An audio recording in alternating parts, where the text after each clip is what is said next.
What's a climber? A climber is a team that can improve their win total from the previous year by 4.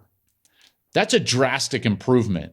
And guess what? We saw 10 teams improve their win total by 4 wins this last year, just in the Power 5. There were more across college football, but just in the Power 5, 10 teams had 4 victories, improved their total by 4 victories. Here's those 10 teams. Okay, and I'll give you exactly how much they improved by. TCU led the country as far as Power 5 teams with +8 in the win column. They went from 5 wins to 13 wins. Wild.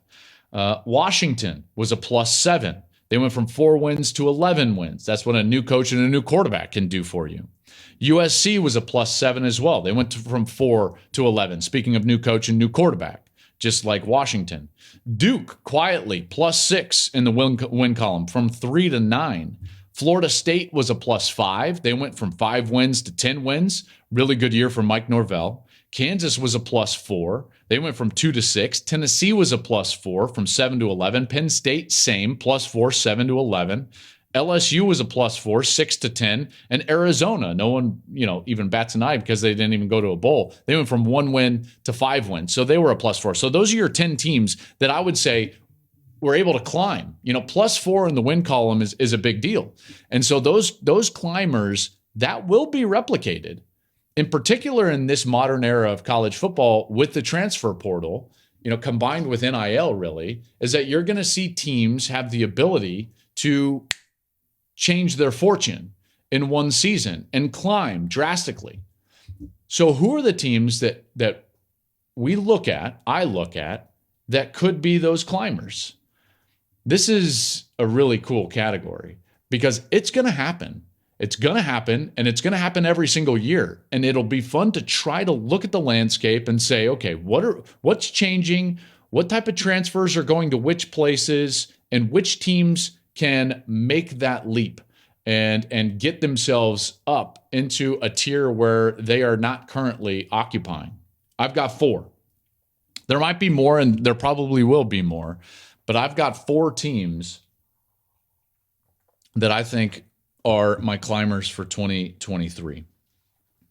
Do you know who I'm starting with? Oh, yeah, because he's coming. He's coming, and he's bringing his Louis with him. Colorado. That's the easiest one. If you just say it right away, who are the teams that could improve their win total by 4? Colorado is number 1 on the list. 1, because they've got to improve from 1 win. They're like the Arizona of last year. All they got to do is get to 5. Look what they've been able to do in the transfer portal. Deion Sanders is crushing recruiting. He went to a place that doesn't generally recruit well, and he has made them a destination. He's sitting there on the desk at the national championship game. He's all over social media. He's in the mix for guys like Cormani Mcclain, the 5-star player, who, by the way, why wouldn't Cormani want to go play for Deion Sanders and be tutored by one of the best corners in the history of the sport, if that's what Cormani wants to do, is go play in the National Football League?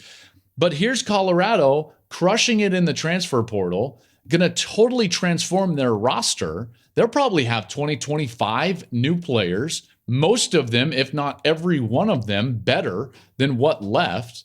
And that's the easiest one of them all. Colorado's absolutely going to be a climber next year. It's just a matter of, can they get to 5, or is it 6, or is it 7, or even more than that?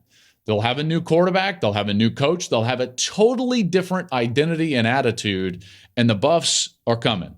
I don't know exactly how good they're going to be next year, but I can guarantee you they're going to be a climber. Hey, thanks for watching. If you enjoy that clip, make sure you click subscribe somewhere down here. From game highlights to exclusive interviews and rankings, we've got everything you need as a college football fan right here. College football on Fox.